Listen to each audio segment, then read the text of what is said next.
Pernah kepikiran nggak sih, apa sebetulnya yang bikin kita, jutaan orang di Indonesia, merasa jadi satu bangsa? Nah, hari ini kita bakal menyelami pertanyaan yang sangat mendasar itu. Pertanyaan tentang perekat tak terlihat yang membentuk negara kita. Integrasi nasional. Coba deh kita renungkan sejenak.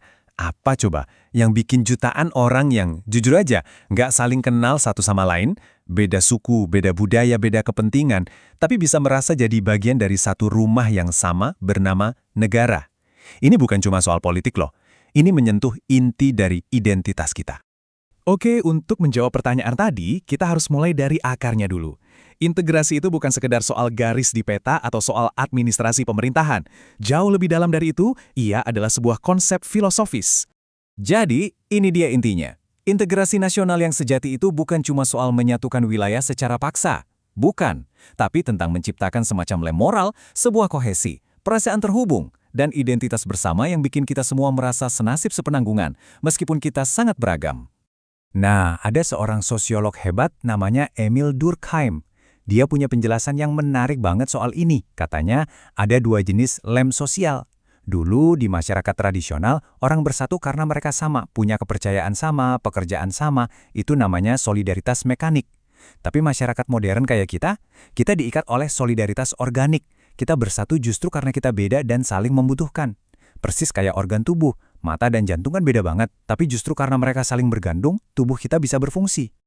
Filsuf lain, Hegel, punya pandangan yang juga menarik. Bayangin deh, kita semua ada di pasar, sibuk sama urusan masing-masing, jual beli, cari untung. Menurut Hegel, itu baru masyarakat sipil. Integrasi sejati baru muncul ketika ada negara. Negaralah yang mengangkat semua kepentingan pribadi kita itu dan menyatukannya jadi satu tujuan bersama yang lebih luhur, yang dia sebut kehidupan etis. Nah, kutipan ini merangkum ide dari Rousseau dengan sempurna. Integrasi itu bukan cuma soal institusi, tapi soal perubahan cara berpikir. Kita harus berubah dari seorang bourgeois yang cuma mikirin untuk rugi pribadi menjadi seorang citoyen, yaitu warga negara yang sadar ada kepentingan bersama yang harus diutamakan. Tanpa transformasi mental ini, ya integrasi cuma akan jadi aturan di atas kertas. Oke, konsep filosofisnya dalam banget ya. Tapi sekarang pertanyaannya, so what? Emangnya sepenting apa sih integrasi ini buat kehidupan kita sehari-hari? Yuk kita lihat urgensinya. Ternyata, setidaknya ada 3 alasan fundamental kenapa integrasi itu jadi sebuah keharusan, bukan lagi pilihan, di zaman modern. Ini adalah fondasi dari sebuah negara. Mari kita kupas satu persatu. Nah, ini poin yang krusial banget. Kenapa kita rela bayar pajak yang uangnya mungkin dipakai buat bangun jembatan di pulau yang belum pernah kita datangi, buat bantu orang yang kita nggak kenal? Jawabannya, karena ada simpati bersama. Kita merasa jadi bagian dari satu keluarga besar. Tanpa perasaan terintegrasi ini, konsep negara kesejahteraan, jaminan sosial, dan keadilan ya bakal runtuh. Nggak ada yang mau berkorban untuk orang asing. Sekarang, kita beralih dari mengapa ke bagaimana. Penting banget buat diingat, integrasi itu bukan sesuatu yang terjadi dengan sendirinya. Ia adalah sebuah proyek, sebuah proses yang terus-menerus dibangun, diperdebatkan, dan dikerjakan. Negara itu secara sadar melakukan yang namanya pembangunan bangsa atau nation building. Tujuannya, mengubah kita dari sekumpulan orang yang kebetulan punya KTP yang sama menjadi orang-orang yang merasa bersaudara. Caranya, ya lewat hal-hal yang kita alami sehari-hari. Bahasa Indonesia sebagai bahasa pemersatu, bendera merah putih, lagu Indonesia Raya, cerita perjuangan pahlawan, sampai pelajaran sejarah di sekolah. Semuanya itu dirancang untuk menumbuhkan rasa kebersamaan. Dan yang menarik, integrasi itu nggak selalu berarti semuanya harus diatur dari pusat. Justru kadang, cara terbaik untuk menjaga persatuan adalah dengan memberikan otonomi. Ada 2 model utama nih.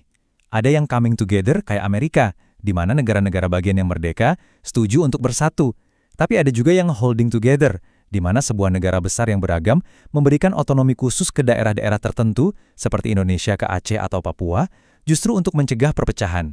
Tentu saja, proyek membangun bangsa ini nggak selamanya mulus. Di zaman sekarang, tekanannya luar biasa banyak. Datang dari dalam negeri, datang juga dari luar. Kalau kita petakan, ada 3 tekanan utama di zaman kita. Dari dalam, ada tantangan multikulturalisme, yaitu tuntutan pengakuan dari berbagai kelompok. Lalu ada ancaman yang lebih ekstrim, separatisme atau keinginan memisahkan diri. Dan terakhir, ada tekanan dari luar, yaitu globalisasi, yang bikin batas-batas negara terasa makin tipis. Mari kita lihat lebih dekat. Mungkin zaman dulu, integrasi artinya semua harus jadi sama, harus melebur. Tapi sekarang, tantangannya beda. Kelompok-kelompok minoritas menuntut hak untuk diakui, untuk tetap menjadi diri mereka sendiri tanpa harus melepaskan identitas budayanya. Pertanyaan besarnya jadi, bisakah kita bersatu tapi tetap merayakan perbedaan, bukan malah menghapusnya? Nah, ini yang paling serius.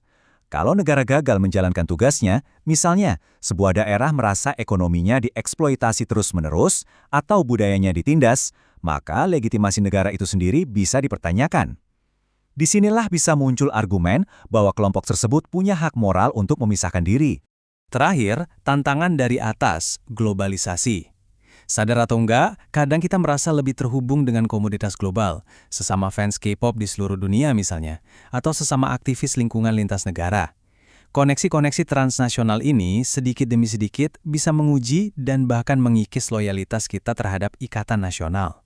Jadi, pada akhirnya kita kembali ke satu dilema besar. Di satu sisi, kita butuh solidaritas yang kuat, rasa persatuan, supaya kita bisa mewujudkan keadilan sosial untuk semua. Tapi di sisi lain, kita juga wajib memberikan ruang yang adil bagi perbedaan, supaya tidak ada satu kelompok pun yang merasa terpinggirkan atau tertindas. Nah, menemukan titik keseimbangan inilah yang jadi tantangan terbesar integrasi nasional di abad ke-21. Sebuah pertanyaan besar untuk kita renungkan bersama.